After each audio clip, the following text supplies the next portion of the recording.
mother will text whether or not she can.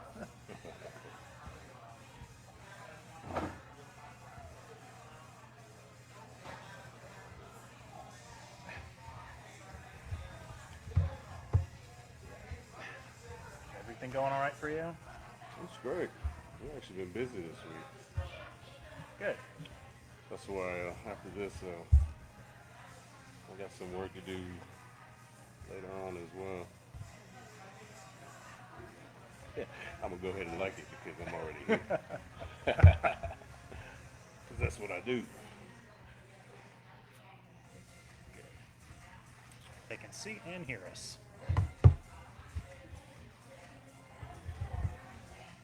We're going to start in just a few seconds for anyone watching. Give us a couple minutes to get people on. I'm gonna drink beer while y'all waiting. I'll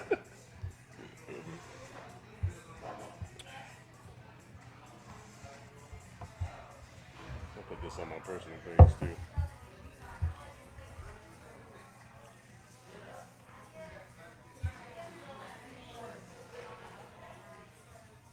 Also make sure I tell my friends to behave. You know who you are. I mean, don't look at me like that. You know who you are. Let's see.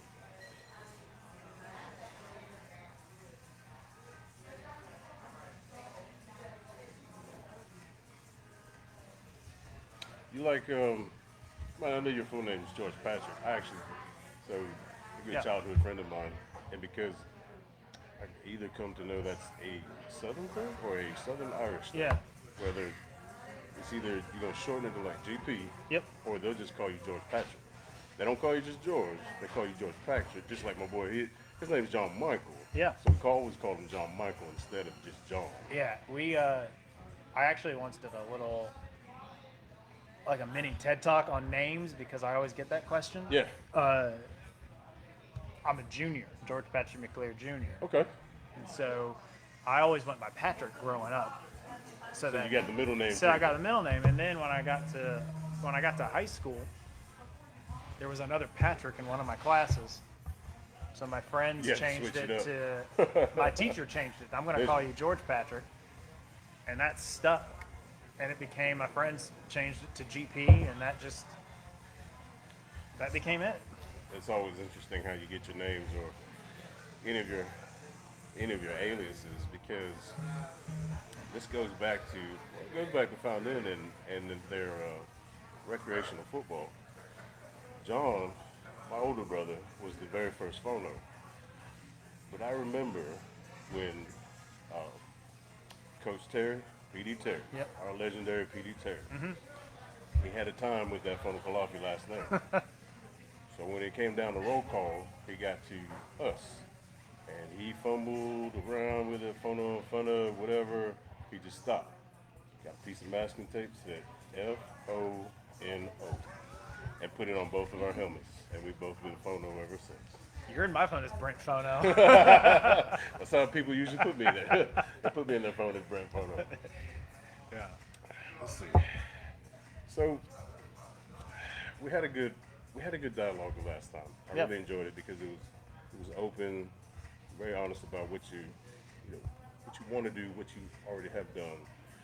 And I know COVID-19 had a larger impact on what you got, your agendas, and what you guys wanted to push for the year. So I want to expound on that a little bit. I mean, go for it. Yeah. No one had COVID on the bingo card for this year in no general, doubt. let alone your first year where you've got you campaign on some stuff and you wanted to follow through.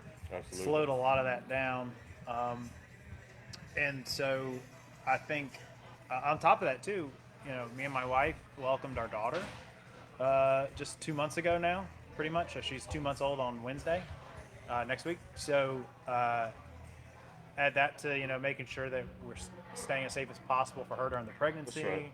That's right. And post being a newborn, and so yeah, I mean, COVID did a lot of things for a lot of people. One of the negative side effects that I've told people is I haven't been able to do some of the things that I've always wanted to do in this office. For instance, this town hall would have happened a lot sooner. Right. And in more instances, and luckily we're still working on those. We're going to have some things going forward where council in general is out there with people in their wards. I think a lot of council members want to do that. Some more town halls with some of our other elected officials is something I'm working on too, at different levels. But I mean, everyone had to shift gears. All our businesses shifted gears. City Hall shifted gears. We had to make sure our employees were safe, which changed our public works department a lot when we stopped using inmates. Right. And everyone was home, so the lawns never looked better this spring in Fountain Inn. But we had less people on hand to pick up the yard debris, so we got behind on that. But we were able to catch up and kind of retool how public works runs, and they did a great job doing that. COVID hit us just as it hit everyone else, and for me personally, it prevented me from doing some of the things that I wanted to do right out of the gate. It's just good that you're mentioning such things, because I think a good many of us get lost in the fact that, if I pay for such service, or we're paying, tax-wise or whatever, expected immediately. Mm-hmm. And you come to the point. I know I have, just working closely in and around with you guys, local government. It's just, you can only do so much with what you have at hand. So you said during COVID and everything this spring, once you've taken out those extra hands, you got what you got, and that's all you got. Yep. So I mean, you can only do what you can do with what you have. What I do enjoy is the response. So I know you guys are big on transparency, especially the city administrator, mm-hmm.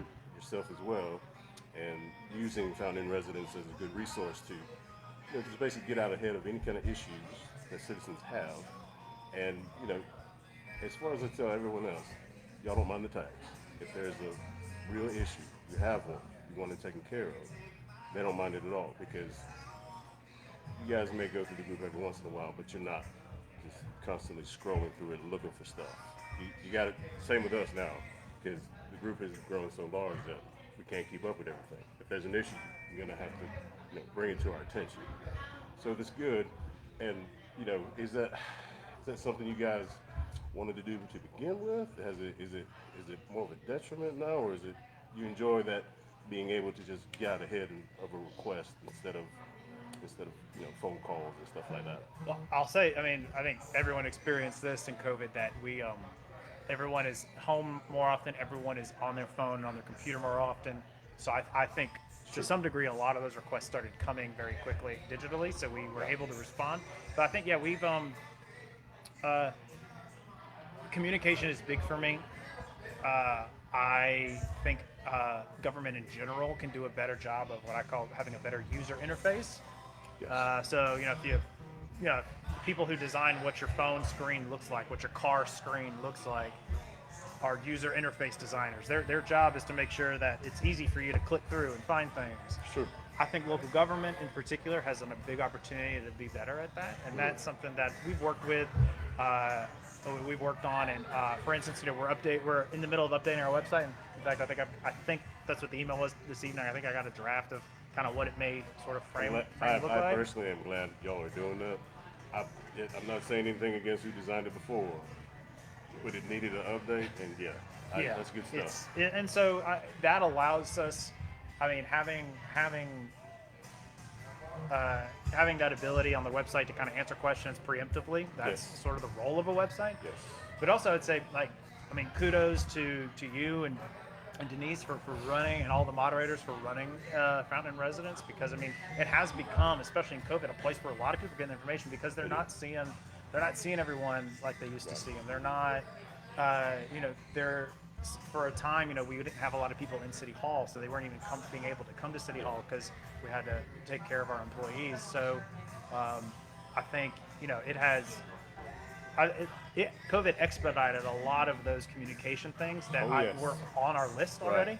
Yeah, I Things agree. like live streaming our council meetings. We had already ordered the camera, and then COVID hit. So we were going to do it. We were going to do it. It wasn't a response to COVID. It's basically, we're doing it live, whether y'all like it or Yeah, not. We're doing it exactly. live right now. Exactly. And so, and COVID said, well, you're going to do it anyway. So, we had already done that. I think COVID expedited a lot of that and highlighted the importance of communication and making sure that we answer questions when we announce something, making sure that we don't depend on a comment section to where we have to Yes.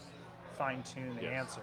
That Because quite frankly, if and a lot of good users of social media already know that if somebody asks a question in the comment section, I can guarantee you they didn't read up.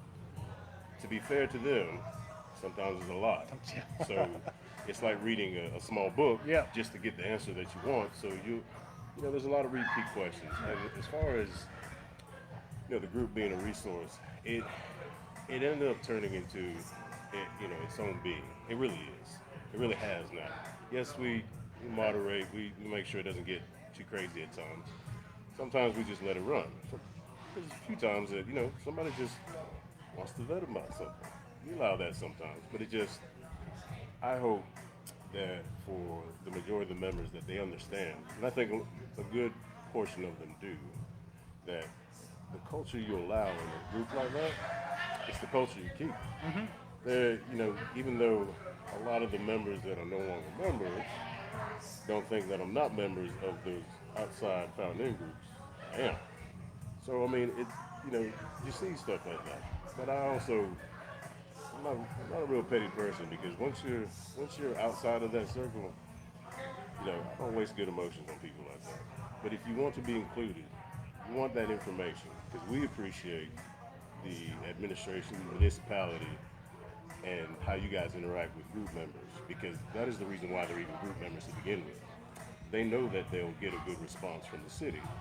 They'll get a good response from fire, from police, because every one of you guys are in this. Yeah, and I would say, the other thing, I always, 100% of the time, either through a private message or directly on any sort of post, respond, especially when we're tagged. I think that's sort of, sometimes people ask a lot of questions, and just like you said, it's hard to read through all of it. So that's, we've been really proactive in making sure that, especially when people directly reach out, that those questions are answered. Yep. And I mean, I know Sean answers almost all of the Facebook stuff, Yep. especially messages to the city, and I know his response time is He's on it. he's on it. yeah, He's on literally it. minutes. So No, it's good because, like you said, because it's kind of how folks communicate with their city leaders now. It is different. Before it was a phone call.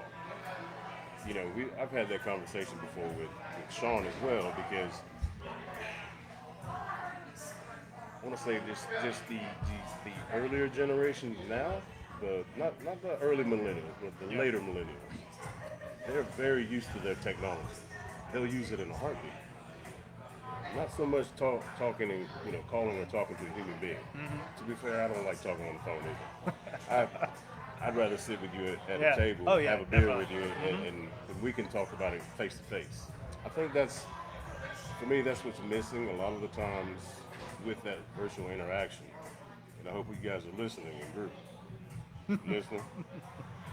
You have to remember that you're speaking to your neighbors. Yeah. These are real people that are in town that you might run into one day. I speak to everybody until you change it, until you mess up and you change it. I speak to everybody as if they're right in front of me. You get initial respect. And I hope they remember that when they're interacting with each other. Because, yes, somebody asks maybe, is the Christmas parade next Wednesday at 5:30 for the umpteenth millionth time? So, they didn't know that. Yeah. And if you know that and you would like to help them, we'll tell them. Yep. Point them to the announcement. Those questions are, you feel those type of questions over and over and over again. And for folks that are in the know, it may seem a tad annoying, but that's what that group is there for. Because people just want a quick, hey, is so-and-so happening this day? Like, yes, right here. and just leave it at that. Yep. And if it annoys you, scroll. Yep. You know how to scroll on your phone. Just hit the scroll button. It works. No, so moving on to what I like the most is I didn't even get a chance to touch on it the last time we spoke because you went right to it. Community outreach, because one of my biggest things is because we grew up over there on the other side of town. You know, grew up playing basketball on the hill, Sanctified Hill. You know, I grew up in that area, going to Golden View Baptist Church on every other Sunday. I just don't want those communities, not just the minority communities, but just poor communities. Period. I just don't want them to be left out. So you had touched on that already, and had already had on your agenda to address that. Would you like to just expand on that a little bit more? Yeah, I mean, so thought about community outreach a lot in the wake of specifically with our African American community in the wake of George Floyd. We reached out to our pastors in the area and wanted to start a dialogue. Fountain Inn does a really good job. The entire community does a very good job when things happen in our community, in our state, in our country that cause other communities to divide. Yes. We do a pretty good job, and it's something to be proud of coming together and working together. And so we came together, and again, this is something that's been impacted by COVID. What hasn't? But we landed on creating a series of community conversations, of which we've had two. One that was more public, another one that was just with a specific church community, church family, and then we'll do another one with another church. We were going to do that one in person, and it just kind of got crazy around here. I love that idea. So, but to talk about things we can do to listen to our community better. In fact, I had a question. Drez had me over talking to some of the kids at the barbershop one day, and someone asked me about all of the racial tension going on. And one of the kids, very smart, very bright kid, asked me about it, and I said, if there is, we are elected to represent the entire community, Right. and to serve the entire community. Absolutely. And if there are people in this community, whether it's one person if this one person has an issue with the trash can, we try to address it. If there's a neighborhood that has a problem, we try to address it. If there is a group of people that have a problem or have an issue or have questions or want further action, we have a duty to A, listen, and B, take appropriate action that doesn't hurt someone else. So we've worked with our pastors, and we will continue to do this more in a more public sense going forward too, to start conversations about what are some ways that we can make sure that like that Sanctified Hill area doesn't get a blind eye. I mean, Sanctified Hill Park is the only property that the city maintains in Lawrence County. Yep. And it needs a lot of work. It does. Lawrence County residents on election day approved a capital project sales tax. A part of that actually has about $53,000 going to Sanctified Hill Park improvements, as well as Exit 22 being pretty much redone. But and we've recently requested additional money from Lawrence County state funds that deal with recreation to match that. We don't know where that stands just yet. But and we've talked more broadly about starting. We haven't started this yet, so if you're hearing this for the first time, it's because we haven't really started it. But starting a process of what does Sanctified Hill Park look like for the future. Right. So anyway, those are some examples. But we also talk pretty bluntly about relationships and perception issues that may exist in the community in terms of our police department. Everyone loves our officers and what they do, and actually Chief Hamilton is amazing at his job, and has came ready and prepared, and actually had some things he wanted to do the whole time, and he's been working on it. We've had officers now assigned to different neighborhoods so that people get to know their officers better. Chief Hamilton is with me at all of these community conversations, answering questions. We're going through starting the process of reviewing all of our policies for state accreditation, which includes some policies that some members of our community want us to address, like use of force. So the police department has done a really great job and continues to do a great job. And we were one of the first to have body cameras in the state. We have a citizen review board who reviews every instance of use of force and citizen complaints in the police department.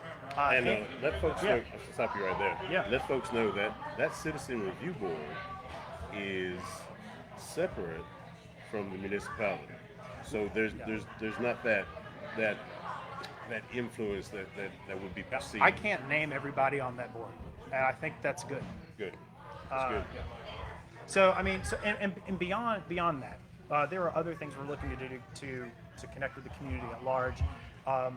Councilman Cunningham actually had a really great idea of doing a better job of connecting people to their ward representatives. Yes. And so I think hopefully early 2021, I've started to ask council members about when they want to maybe target, if they want to participate, how to do that with myself, some city staff, and we used to do neighborhood meetings. You did. And so instead of neighborhood specific, being a little bit more ward specific, Yes. so that council member has some face time with their Entire ward. constituent, the Yes. entire ward, and the ward members get to know their council members. That's right. So, because even though we're all elected at large, we kind of have ties to to the wards we live in if you're a council member. So, I know Councilmember Derryberry is the only other. I live in Lawrence County. She lives in Lawrence County. She's really passionate about Fountain Brook, Sanctified Hill, and Lawrence County because she lives there and everything. So we want to connect people to those, to their wards and their representatives. So we'll start that outreach project as well soon. So yeah, and then like I said, I think I mentioned, I'm trying to do a little bit more of these town halls, probably with more of a city focus, maybe once a year, maybe more depending on what people like. I'm working with our state representatives on one in January for State House items. I've reached out to Congressman Duncan's office about something in early spring 2021. Yeah. And then also we'll work on county council and school board just to get people to at least see who represents them That's right. and hopefully engage in a conversation. That's probably the biggest thing with me is, well, not just myself, many. You said it, engagement. Because unfortunately, a lot of the times, if a certain member or a citizen has an issue, maybe a complaint, whatever it is, trying to help them understand that don't let it be lost in a private Facebook group. So you gave it life in a private, it's gonna die there. It's gonna die there unless you give whatever whatever that complaint is, whatever you got going on, you give it some teeth. That means you doing extra to engage and speak with and talk to whoever represents you. Mm-hmm. You have to do that. You got to do that. Yeah. That's sitting behind your laptop or your PC at home and giving it life with typed words. It just doesn't cut it. It's not going to cut it. Yeah. I'll tell you a personal story that my first time I engaged with honestly, I think with any elected official was with a state house representative, and him and I got on a little bit of a Twitter fight. And then you hashtag him. Yeah, it was Gary Smith. Smith and I did. Gary. Yeah, and over time though, like I saw him at a town hall a few months later or a couple weeks later, right. And I said, "Hey, we've been talking on Twitter." And he's like, "Oh, I know." But Gary and I have a great relationship now. I work with him in my job a little bit, but him and I have a great relationship because I worked hard at the in person. I worked hard getting to know Gary, that's right. And so that's I agree. I think, and that's honestly, y'all listening again, we talk to people in real life. I'm not that scary. Come talk to me in real life. But no, that's kind of when that dynamic changes, because once you're able to humanize a person and they're not just a label, they're not just a profile, because I have 5 of them. He's probably got 7. He's just only saying. That's Facebook's fault. 5 can play this game. But anyway, no, honestly, once you're able to really humanize that person, and you can come to, even if you don't agree on certain topics, you can find commonality somewhere. Yeah. Even if I don't agree with you, I can agree with how you came to that conclusion. Yep.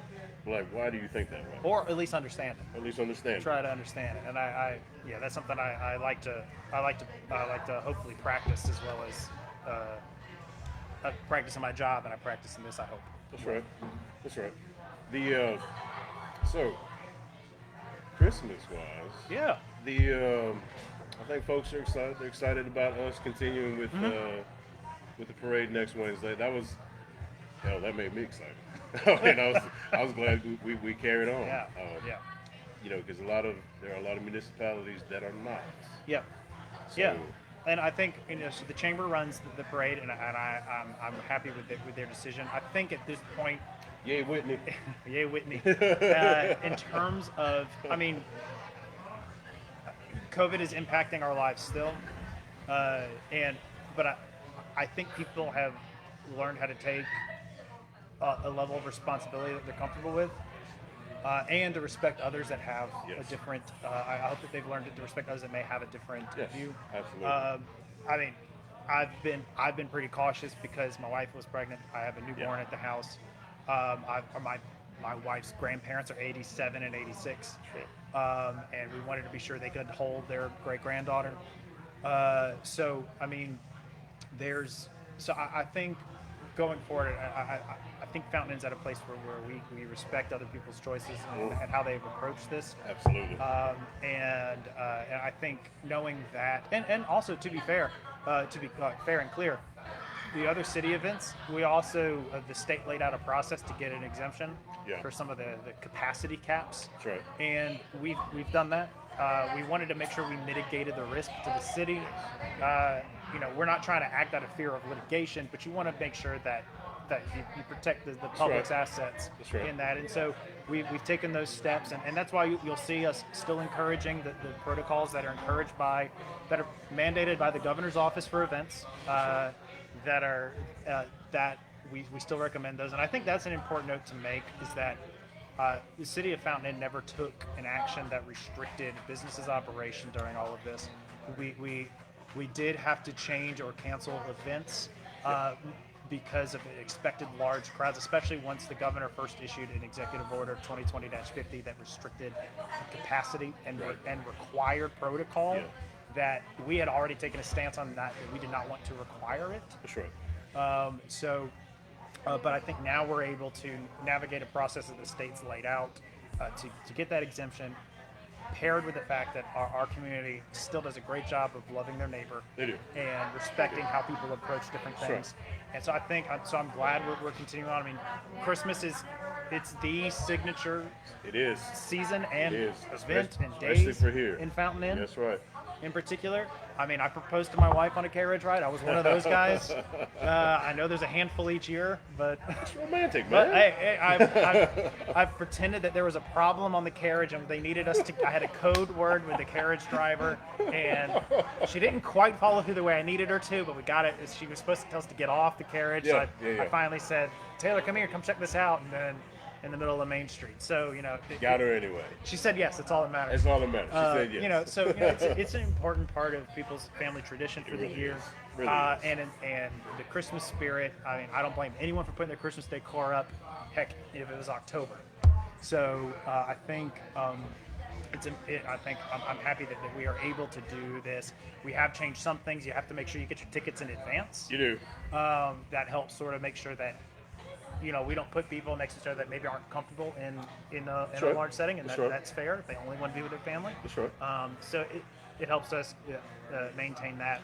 I'm glad that you guys did that, because it allows, you just said it more planning. You can plan ahead for how you want to experience your carriage ride this year. Yeah. I know before you could just walk up and randomly, hey, I want a carriage ride. And I don't care if I'm riding with so-and-so. Yeah. It is what it is, folks. This is where we live at right now. So, you still can experience that carriage ride with your family, with loved ones. You're just going to have to plan a little bit better. Yeah. Hey, that just means you got all the more reason to make a reservation somewhere. That's right. And eat beforehand. Y'all don't want to ride with me anyway. No, you don't. You don't want to put that kind of burden on the horse. Then I'll have to pull us back. No, I really am excited that you got the Christmas season is continuing here because you said it's a big part, Yeah. a very very large part of what Fountain Inn is, as not just a municipality, but what Fountain Inn is, period. Especially this time of the year. The and again, as far as protocol, use of masks and social distancing, just do it. Just do it. Just do it. I mean, it's not hard. I mean, everyone's outside already. If you are bunched up together with a large crowd, put your mask on. If you can't social distance, put your mask on. If you're able to social distance, I usually don't mask up. I mean, it just depends on the situation and what's going on around me. Yeah. You can have a level, a level of common sense with this. It doesn't have to be the extreme, left or right. It doesn't have to be. And we can all enjoy. Oh, we got a magic question from Kevin Price. How do you keep it smoke? It's a good one. How do you Kevin keep? Price asking this? Oh yeah, KP. I love you, KP. Yes. The magic question: how do you keep this small town feel and still sustainably grow? That's actually a good question because that was actually one of mine. Yeah. That's the number one question. It is the number one question. And it is not easy. And there is no there is no solution that you Google. The way I approach this, which is how I've approached it the whole time that I've been talking about it, is, and I mean, Brent, you're one of the people that serve on our planning commission, so Sure. thank you for that, by the way, because citizens serving on planning, zoning, and other boards are important for us. They just don't like it when I take the floor. My mouth. So, I mean, I know you have to wrestle with this too. That's right. In a way, you are the first filter, the planning commission, for what council sees in terms of growth in a lot of ways. People associate growth with things being built on property. Right. It's important to remember the question I always ask myself is, what is the role of government in this situation? I've always loved how you explain that to me, and that was right after Citizens Police Academy, Police which Academy, hopefully starts back up. No. I've always loved that statement you made. What role do you want your government to play in such growth? Go ahead. I guess it's not what role should. What role do citizens want government to play in this right. decision? That property is owned by an individual. The biggest tracts of land that are coming our way now tend to be family owned. Yes. That are having generational changes. Yes. This is either someone's inheritance, Yeah. someone's retirement plan. That's right. So these are decisions being made by private property owners to sell to a developer. We don't enter the conversation until there's already an agreement on the table between those two. That's right. We don't know about it until then. And so the way that you set the standard for growth then, unless you want us as a city government to interfere in what a property owner wants to do with their property, which I don't know if I'm willing to do No. in this role. I mean, Because I'll tell you, yes. the local government is where big government can go to thrive if you let it. Yeah. That's right. And so I always take the approach of, okay, this is a property owner's decision. Therefore, the role that we have is zoning. And our zoning laws are where the rubber meets the road on growth. It's true.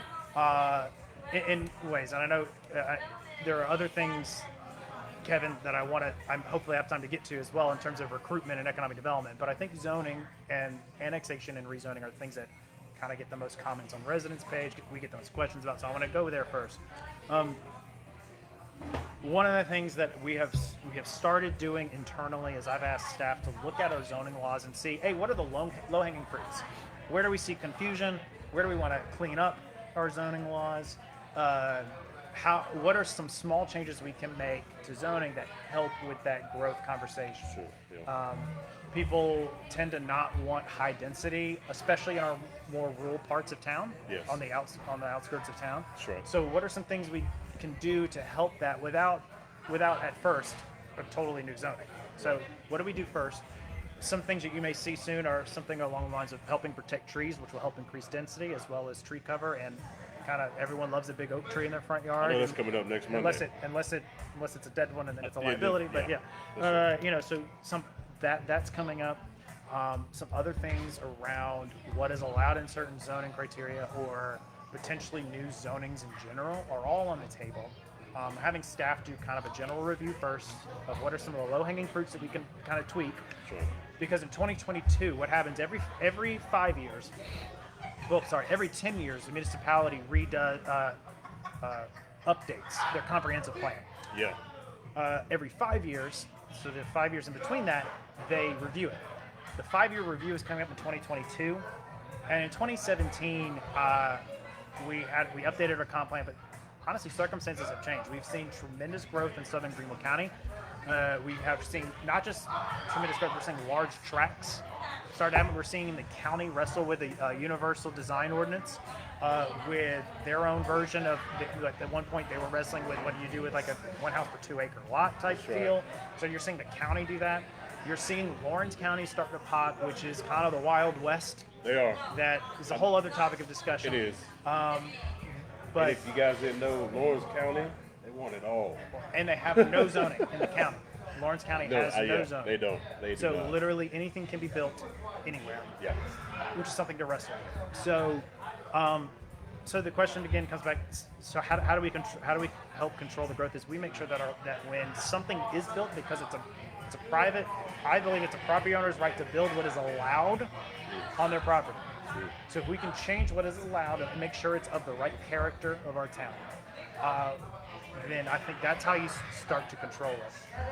And then you turn to economic development, which is making sure that we're putting the right use of commercial and industrial in the right spot. Again, some things if a property is zoned commercial already and something is built there, they can build it by right. They don't need to ask us for permission. That's right. If it's already zoned that way. So but I think the zoning laws are kind of the key, and that's where we're starting to focus our efforts. So that goes right to probably, it's pretty well talked about. It gets at least 1 or 2 posts a week. The new business park off of 418 in Green Pond. That basically enables us as a town. That's where our commercial stuff's going from now. The commercial, industrial, the big stuff. Yeah. Just like a good God. What's the name of it? Simpsonville's biggest one, right over there. That road. Oh Lord. There you. South Chase. South Chase. Thank you. I was in the back of my mind somewhere. Yeah. Something like that. Commercial. Yeah. Industrial. Yeah. I mean, the character of that part of 385 is interesting to watch in southern Greenville County. Part of those parcels are unzoned in the county, so anything can happen. Some of them are coming in, asking to come into the city. Some of them, the business park. The business park is exciting. I mean, it's economic development. It's jobs for our community. It's going to, and it's ours. We get to have that partnership. There are not many of those types of parks that are within city limits. So we get to have a really special relationship with those businesses and be a part and then be a part of our community in a lot of ways. That's right. So you're right. The 418 corridor has just been trending towards commercial. Those properties. Almost all of them are already zoned that. Yeah, that's true. And that's where you'll see. I mean, you see what's already there is Zaxby's, the kind of the big name brands. That's right, and it kind of makes sense for the area because, like you said, we still must have, and you still want industrial commercial growth. You're just trying to keep it away from your where people live. Yeah. So so they can commute there. Yeah. But it's still out of the way of that neighborhood traffic. It's out of the way of that neighborhood traffic. Yeah, and that's something we have to wrestle. I know one of the last annexations, for instance, is on I guess this is a great sort of segue into road stuff, but it was on a road that doesn't even have a yellow line in some places. So I sent a letter to county council saying, because it's a county-owned road, saying you need to address this or tell us how you plan to address it. Just because it's a factor. I've told county council, for instance, that I'm gonna be a squeaky wheel when it comes to that. If it's a county road, you're gonna hear from me. If it's a state road, I've talked to DOT numerous times about different things, pressuring them. The state owns almost all of the roads in our town. I'm glad you segued into that because that Yeah, is go the for it. biggest question. Do you want to answer it? Yeah, I'm not answering. I'll let you answer it because it's great. Listen to this, guys, because I'm telling you, I know many want road improvements, especially in this town. I get it. We get it. You want it. How is that handled as far as who owns the road and who gets to pull that proverbial trigger on it? It's an irritating answer. I bet it. I know it is. I know it is. On all fronts. The state owns the vast majority of our roads. The county, you're probably only dealing with them once you get towards the outskirts of town. That's right. On a couple roads, but it's really the state, and then we as a city we don't own a ton of roads. We own anything that's internal though. So if you have a road in your neighborhood, neighborhood roads are probably almost always city roads. That's right. So that's all we own. That's all we're allowed to maintain with the dollars we get, because we can't go out and fix a road that isn't ours. I mean, some days I wish I could just take some pack and throw it down in a pothole, Yeah, but I get I'd it. do it wrong and then yeah. I get yelled at by DOT. So, and if we were to take on more roads, we have to consider what that means, what we have to then do. We have to bulk up our streets department. We have to bulk up our equipment and be able to maintain that at a quality and at a pace that's needed. It costs money. It costs money. It costs a lot of money. And so what the irritating counter to that is obviously that, well, then the state doesn't do it either. And the funding formula that gets to counties is irritating. I've talked to my Golden Strip neighbor mayors about approaching county council about how do we get more attention to the fastest growing part of your county. That's right. The three of us sit on the GPATS, the Greenville-Pickens Area Transportation Study Policy Committee. It's the group that essentially kind of helps filter where projects go. And I'll speak on behalf of those other two, Mayor Merritt and Mayor Shoemaker. Like, we're always saying, what about this project down here? Or why are we worried about the impact of most recently, for instance, and the meetings are live if you really want some wonkiness, but I like wonky. Malfunction Junction in Columbia, or the 526 interchange, God, yeah. which everyone hates. Oh, everyone hates that. Those things need to be fixed. Yeah. But I don't want to sacrifice money from this part to do it. I got you. I'm going to stand the Okay. ground for these, and I brought that point up because they wanted to delay some funding for those projects. And I was like, I get it. Those projects need it, but this area needs it too, and I want to understand why we're pushing it so far out. Anyway, so Jockeying back and forth, trying to prioritize. it gets really what- wonky. yeah, It gets I got very it. hard. got I you. mean, there is though a DOT portal where citizens can report issues. we do push that link. Yes. We push that link yes. often. And I think, once we have a new website, I want that to be on Yes. there, report a road Yes. problem, Yes. because quantity of complaints does help. Mm-hmm. I am always happy to send yet another email Oh, yeah. about 418 between 385 and Durbin. I am I- always game to do that. Anytime I have just a small amount of downtime, in between my daily job or whatever, Yep. I'll do it. I will take that link and I will send the hell out of complaints for whatever, especially for 418, where you're talking about 418. So that speaks to the question Andy had. Yeah. Andy Dyer. Yeah. And he is asking about, is there a plan for traffic lights or road expansion before the new business park before 418 opens? Basically, Yeah. that's where everybody wants a traffic light. Is that exit? Yep. Right there. Is there anything from SCDOT So on the that? last I heard from them is that you can quote me because I'm saying it, Yeah, but yeah. I don't know the details because I think there needs to be better communication between municipalities and DOT. They're always quick to respond to us, but in terms of proactiveness, Yeah, I got you. But last I had talked to them, that interchange is going to definitely meet the criteria for that light. Oh, yeah. And I think it's important to know why, because I asked this question, because I had the same concern, why the light went on the other side first versus that side. Yeah, well, I've never found out either, so why? The traffic counts. So DOT does everything by numbers. That's right. the traffic count on the southbound side peaks twice a day, but the number of cars on the northbound side exceeds throughout the day, especially tractor trailer traffic. So that's why they went ahead and put it Because right the there. numbers say that one has higher traffic than the other one, even though the other one gets it at 2 peak times that no one wants to get stuck in it, myself included. Look, there are times, and if you're one of those people, I don't blame you. We could have done this while waiting for that. Yeah, that, good. You could have. I don't blame you for pulling out in front of others. Number one, y'all better remember that it's 35 miles an hour right there on that road. FIPD does work that road. Or at least go a little further down before you do that U-turn, That's right. so we don't That's know right. it was you. That's right. Because I've almost got popped. I saw you, Joshua. I saw you, but you know my truck anyway. No. So that I believe that's coming. I am not sure about that, and if Andy wants to give me an email or shoot me a message, I can to remind me to find out, keep me in check on this. I'm not sure what other improvements are being made. So, for instance, the high school, the school district is making improvements on Quillen. They're paying for that. The city's not paying for that. They are. Good. And DOT splitting it with them. So there are improvements coming to Quillen. Obviously, you can see that in action right now. So I'm not sure the business park what else is in store. Yeah. Did you hear that, Andy?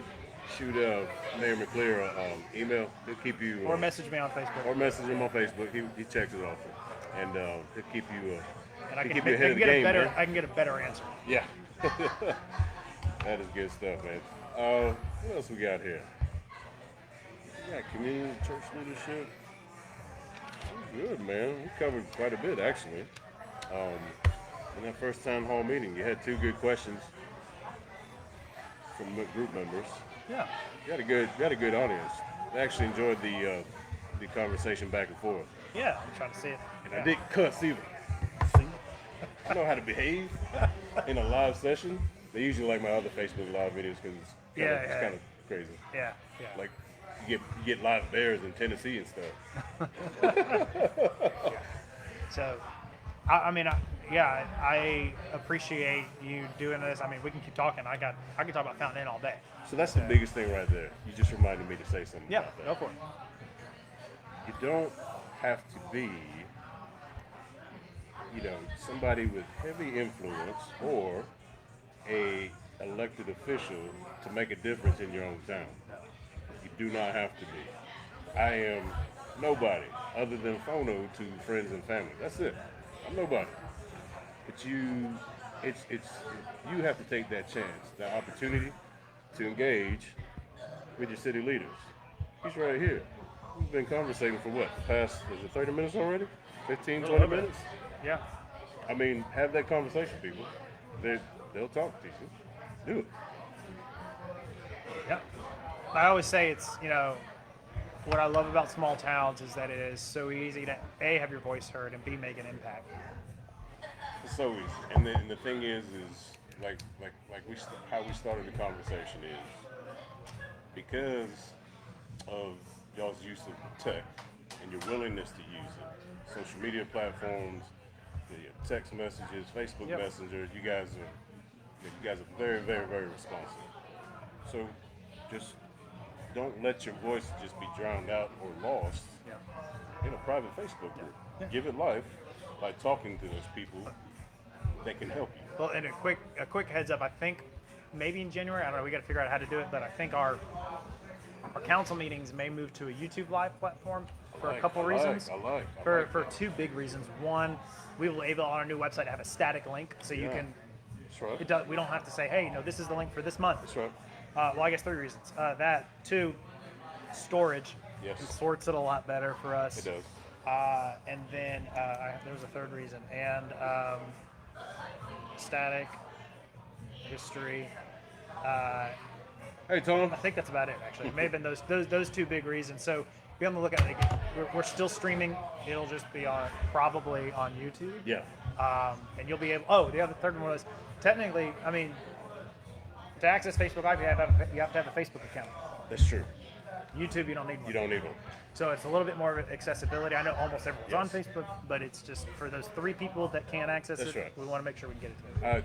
I love the idea of using a different social media platform. I actually I had that in the back of my mind the last time we were talking, because of how open and broad and more broad it is, and you don't have to have Yeah.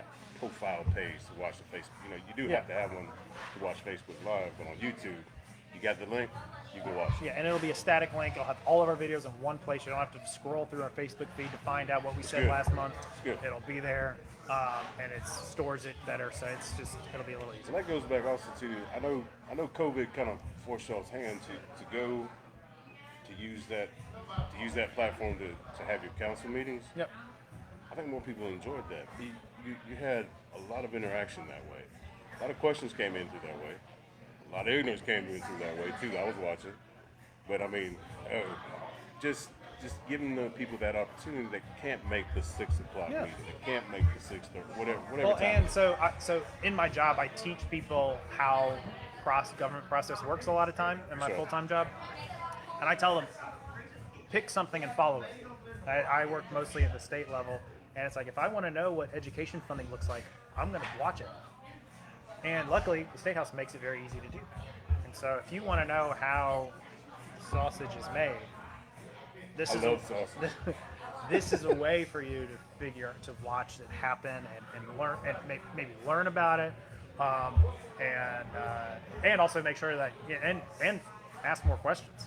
That's the biggest thing. So a lot of the questions that could be taken out almost immediately once you know how the process works. A lot of my questions got tucked away easily. As soon as I said yes to joining the planning commission, how zoning works, how Greenville County is, how Lawrence County is, SCDOT actually maintains and controls most of our roads, or county, and it was a bunch of epiphanies. It's like, oh, Right. oh, Well, that's it how can it get works. complex. It It can get in the weeds very quick, but having a baseline knowledge of it, I think, empowers you to know where to ask the Yes. questions. Yes. So instead of a shotgun approach, you get to use a sniper rifle. Yeah. Yes, that was for y'all, you tactical people. Well, cool, man. Rotary turkey shoot folks. I enjoyed the Q&A. Yeah, I I wanna- don't think we have. Nope. You answered. Yep. You got it, All right. I want to thank Chris, who's over there chatting with his customers. Chris. We'll tell Chris to say hey. Oh, by the way, if you didn't notice, Q&A was done at Wingnutz tonight, and you already know this is my homie right here. This is my homie. We talking to the internet. To the internet. Hello, everybody. It's Chris, right. owner and manager. Owner and manager, Right. all that good stuff. We are very pleased to be here. We appreciate the mayor coming and hanging out with us, doing this town hall in our place. We appreciate the business we've been given. The town has accepted us wholeheartedly. So And Chris is It's a one of pleasant the experience. 7 or 8 businesses that have opened in Fountain Inn since COVID started. That's right. We're not social distancing right now, but I don't care. I feel like y'all two are in the same bubble though. Listen, it is the same bubble. it's like my family, so it doesn't That's matter. right, we're It's not kin. like- that's right. You know, we can't. I didn't get the Samoan and Tony bar. But I didn't get none of it. You're a lot more handsome than I. Well, I ain't gonna argue with you on that. But we appreciate him Thanks, hosting Chris. us. Thank you, Mayor. We appreciate y'all coming. Yeah. Don't forget Andy, and I'm gonna tell Chris, you want me a beer? Yes. Thanks, Brent. I appreciate it. Yeah, man. I'm gonna hit the end button Yeah, on man. this.